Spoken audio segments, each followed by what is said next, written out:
Hello everyone, आज date है 19 मार्च 2022 और द हिंदू न्यूज एनालिसिस में आपका स्वागत है। इस वीडियो में हम द हिंदू की इंपॉर्टेंट न्यूज़ को एग्जाम के पॉइंट ऑफ व्यू से डिस्कस करेंगे। नीचे डिस्क्रिप्शन बॉक्स में Telegram channel Volcano IAS academy का लिंक दिया हुआ है। आप Telegram channel Volcano IAS academy के साथ में जुड़ सकते हैं। वहाँ पर हर exam means UPSC, state PSC and other exams के पॉइंट ऑफ व्यू से काफ़ी इंपॉर्टेंट इन्फॉर्मेशन आप सभी के साथ में शेयर की जाती है। तो चलो स्टार्ट करते हैं। वीडियो को स्टार्ट करेंगे एक ज्योग्राफिकल मैप क्वेश्चन के साथ में। और आज आपका क्वेश्चन ये है कि कवरत्ती को आपको मैप में व्यू करना है, फिर इससे रिलेटेड हर इंपॉर्टेंट फैक्ट्स को एंड इंफॉर्मेशन को कमेंट बॉक्स में टाइप करना है। कल हमने आपसे क्वेश्चन पूछा था क्विटो प्लेस को लेकर के। तो क्विटो जो है वो साउथ अमेरिका कॉन्टिनेंट में एक कंट्री है इक्वेडोर, और उसकी कैपिटल के रूप में एग्जिस्ट करती है। इसको डिस्कस इसलिए किया गया था क्योंकि यहाँ से इंपॉर्टेंट लाइन इक्वेटर पास होती है। तो जब भी कोई इंपॉर्टेंट प्लेस अगर न्यूज़ में है तो वहाँ से कुछ ऐसी रिलेटेड इन्फॉर्मेशन रहती है जिसकी वजह से उनको लेकर के क्वेश्चन पूछे जाते हैं। सबसे इंपॉर्टेंट बात, आज द हिंदू का जो ई पेपर PDF जो आता है वो आज अवेलेबल नहीं है। होली फेस्टिवल की वजह से आज द हिंदू और इंडियन एक्सप्रेस न्यूज़पेपर दोनों का ही ई पेपर PDF अवेलेबल नहीं रहेगा। तो टेलीग्राम चैनल पर उनको अपलोड नहीं किया जाएगा। आज हम जो उनकी वेबसाइट है www.thehindu.com पर जाकर के कुछ इंपॉर्टेंट न्यूज़ जो कल न्यूज़ में रही हैं उनको हम डिस्कस कर लेते हैं, ताकि आपकी जो डेली न्यूज़पेपर रीडिंग की जो हैबिट है वो रेगुलर रह सके। फर्स्ट इंपॉर्टेंट न्यूज़ है, ऑस्ट्रेलिया के जो प्राइम मिनिस्टर हैं वो हमारे इंडिया के प्राइम मिनिस्टर के साथ में एक वर्चुअल डिस्कशन करेंगे। कुछ पॉइंट्स को लेकर के यहाँ पर डिस्कस किया जाएगा। यहाँ पर सबसे पहले अगर हम बात करें तो सबसे पहले 21 मार्च को इनकी ये वर्चुअल मीटिंग होगी, जिसमें यूक्रेन में इशू चल रहा है, म्यांमार में जो इशू चल रहे हैं, इन सभी को डिस्कस किया जाएगा। इसके अलावा इनका इम्प्लीकेशन इंडो पैसिफिक रीजन पर क्या रह सकता है उसको लेकर के भी डिस्कशन होगा। यहाँ पर यह बताया गया है कि अभी प्रेजेंट टाइम में इंडिया और ऑस्ट्रेलिया के जो रिलेशन इस हाई लेवल पर देखने को मिल रहे हैं, इसका बैकग्राउंड काफ़ी स्ट्रॉन्ग तरीके से वर्क किया हुआ है। 2020 में दोनों ही कंट्री ने मिलकर के अपने जो रिलेशन है उनको कॉम्प्रिहेंसिव स्ट्रेटजिक पार्टनरशिप का नाम देते हुए एक एलिवेटेड स्टेज तक पहुंचाया था। कुछ ऐसे पॉइंट्स हैं जैसे defence and security, science and technology, critical minerals and clean energy. इन सभी सेक्टर पर दोनों कंट्री अपने वर्क करेंगे और अपने जो कोऑपरेशन है, अपना जो स्ट्रेंथ है, अपनी जो एक एक्स्ट्रा जो टेक्नोलॉजी है दोनों कंट्रीज़ के पास में, उनका इन सेक्टर में यूज़ करते हुए अपने जो रिलेशंस हैं उनको काफ़ी हाई लेवल पर ले जाने की कोशिश करेंगी। नेक्स्ट इंपॉर्टेंट आर्टिकल है, पार्लियामेंट में एक रिपोर्ट पब्लिश हुई है और उस रिपोर्ट में एक बात बोली गई है कि national commission for scheduled tribe जो है वो लास्ट 4 ईयर से उन्होंने पार्लियामेंट में अपनी कोई रिपोर्ट नहीं रखी है। ये चीज़ें हमें शो करती हैं कि इन ऑर्गेनाइजेशन को सिर्फ इसलिए बनाया जाता है कि उस सेक्टर से स्पेसिफिक पॉपुलेशन का वो पार्ट उसके पर फोकस किया जाए स्पेसिफिक तरीके से, ताकि वहाँ पर जो भी इशू हैं उनको हम बेसिक लेवल पर सॉल्व कर सकें।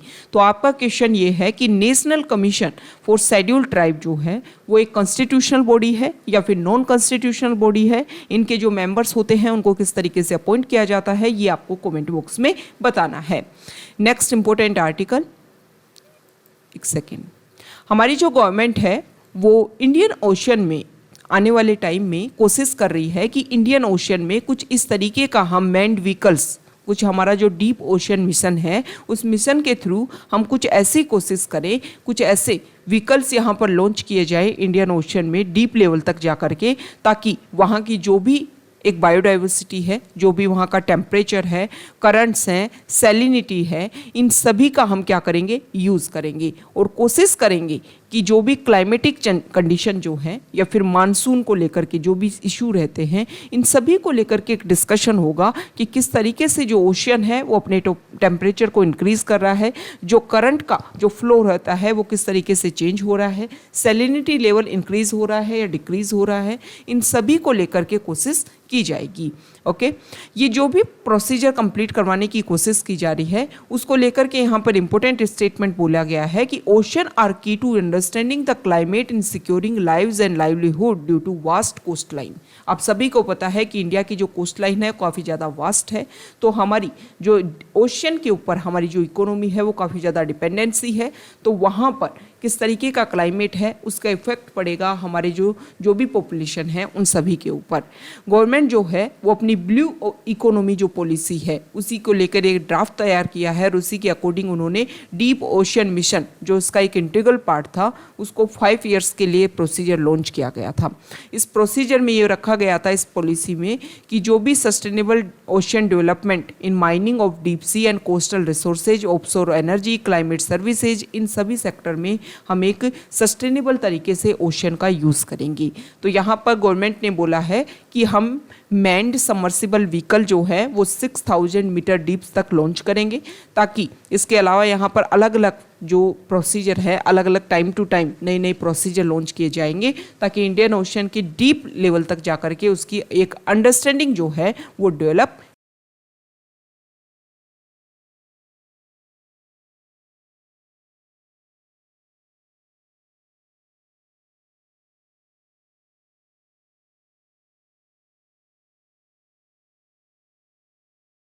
ईरान को लेकर के डिस्कशन किया जा रहा है।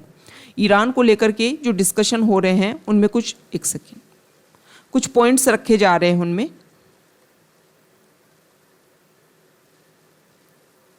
एक मिनट,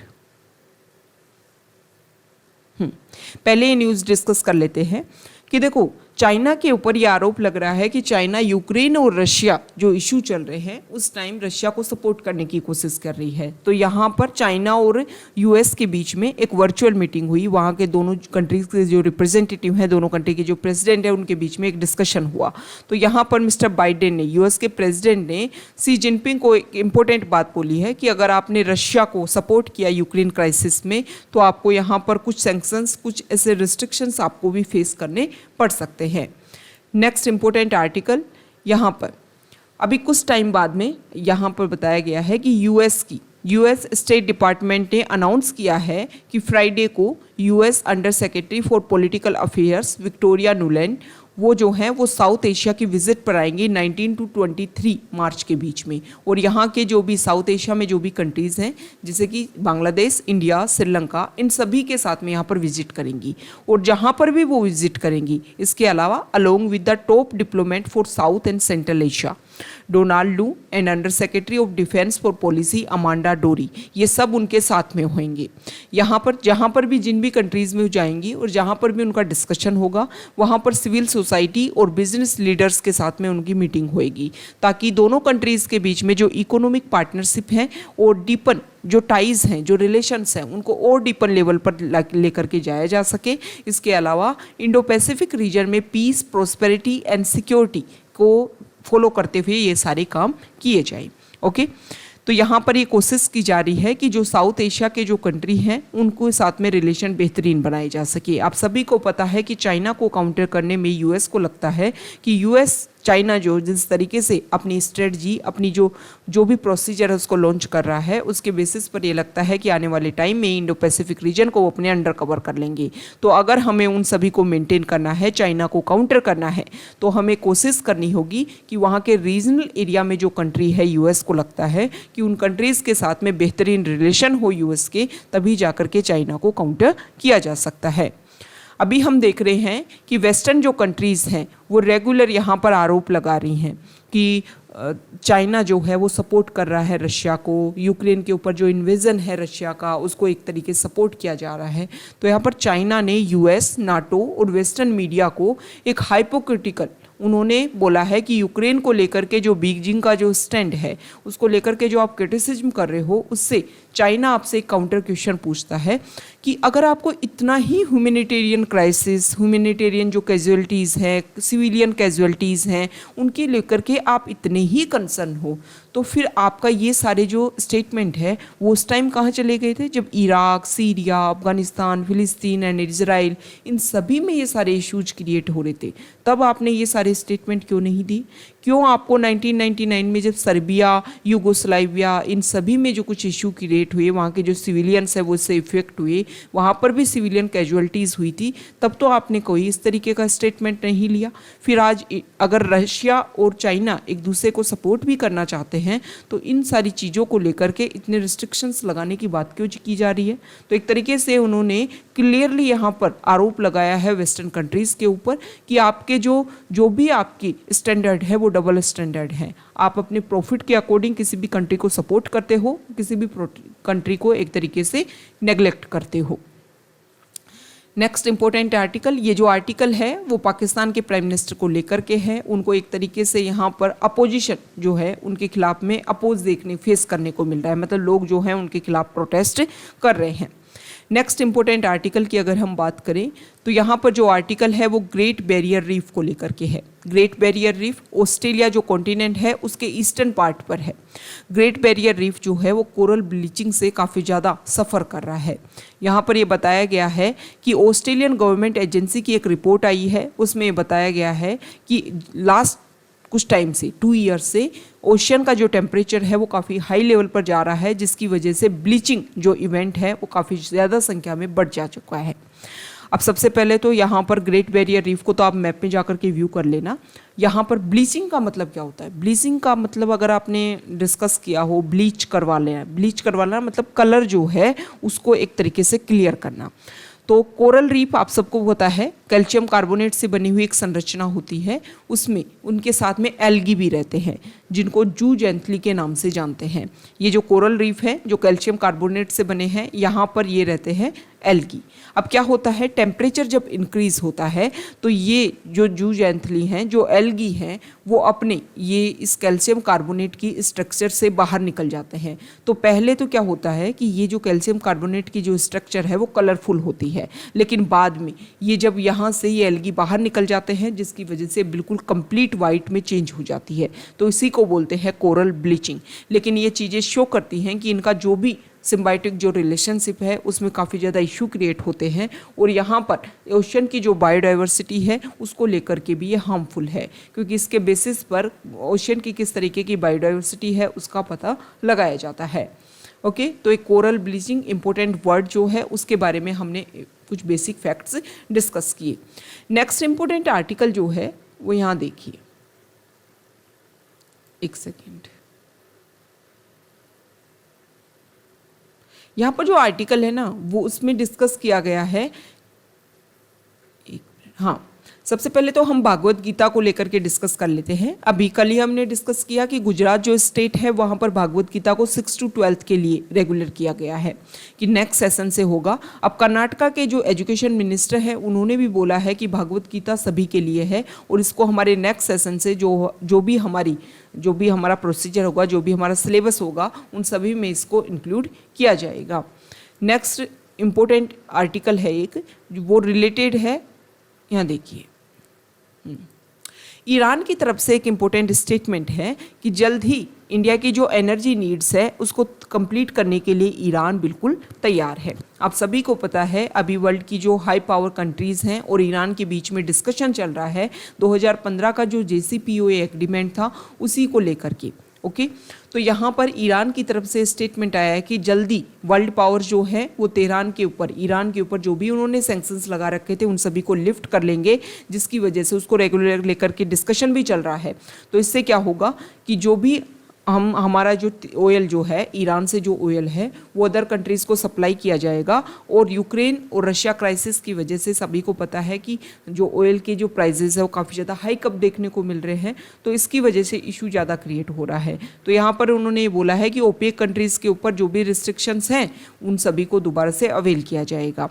यहाँ पर यह बताया गया है कि इंडिया और ईरान के बीच में जब अब जो भी ट्रेड होगा वो एक तरीके से बार्टर लाइक मैकेनिज्म होगा, जिसमें इंडियन रिफाइनर्स जो हैं वो अपने इंडियन रुपीज़ में ही ईरान के ऑयल के लिए रुपीज़ में ही लोकल बैंक जो है, इंडिया का लोकल बैंक जो होगा उसको पैसा दिया जाएगा, और फिर उस फंड का ईरान यूज़ करेगा जब भी उसे इंडिया से कुछ इंपोर्ट करवाना है तो उस मनी को वहाँ पर इन्वेस्ट करेगा।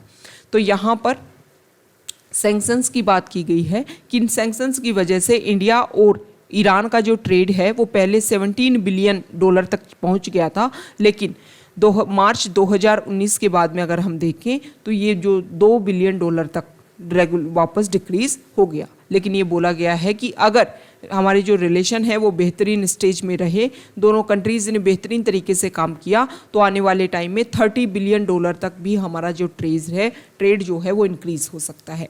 यहाँ पर बात की गई है ओपेक कंट्रीज़ की, तो ओपेक कंट्रीज़ से रिलेटेड कुछ बेसिक फैक्ट्स हम देख लेते हैं जो आपको ध्यान में होने चाहिए, क्योंकि ऑर्गेनाइजेशन से रिलेटेड क्वेश्चन बहुत ज़्यादा पूछे जाते हैं। स्पेसिफिक अगर हम बात करें तो उनके हेडक्वार्टर्स से रिलेटेड उनकी कौन कौन सी इंपॉर्टेंट विंग्स हैं, इन सभी को लेकर के हमने पूछ लिए जाते हैं। कल हमने पीडीएफ भी शेयर की है टेलीग्राम चैनल पर, जिसमें बहुत सारे इंपॉर्टेंट हमारे ऑर्गेनाइजेशन हैं और उनके कहाँ कहाँ हेडक्वार्टर है। यहाँ पर अगर हम बात करें तो OPEC countries organization of the petroleum export countries intergovernmental organization है और अभी इसके 13 कंट्रीज इसके मेंबर हैं। 14 सितंबर 1960 में बगदाद में इसको फाउंड रखा गया था। शुरुआत में 5 कंट्रीज थे, Iran, Iraq, Kuwait, Saudi Arabia. ये सारे जो कंट्री हैं वो कहाँ के हैं, वेस्ट एशिया के हैं। और वेनेजुएला यहाँ पर मैप में आप देखिए साउथ अमेरिका कॉन्टिनेंट में यहाँ पर वेनेजुएला एग्जिस्ट करता है। तो ओपेक कंट्री जब फॉर्मेशन हुआ था तो 4 कंट्री वेस्ट एशिया से थे और एक था साउथ अमेरिका कॉन्टिनेंट से। इसका जो हेडक्वार्टर है 1965 से 1960 में बन गया था, 1965 में इसका हेडक्वार्टर रखा गया था वियना ऑस्ट्रिया में। जो ऑस्ट्रिया जो है वो ओपेक कंट्री का मेंबर स्टेट नहीं है, लेकिन इसका हेडक्वार्टर जो है वो ऑस्ट्रिया में है। ये कुछ इंपॉर्टेंट फैक्ट्स हैं। तो ये आज हमने द हिंदू की जो भी ट्रेंडिंग न्यूज़ हैं उन सभी को डिस्कस कर लिया है। अगर आप यहाँ तक आए हैं वीडियो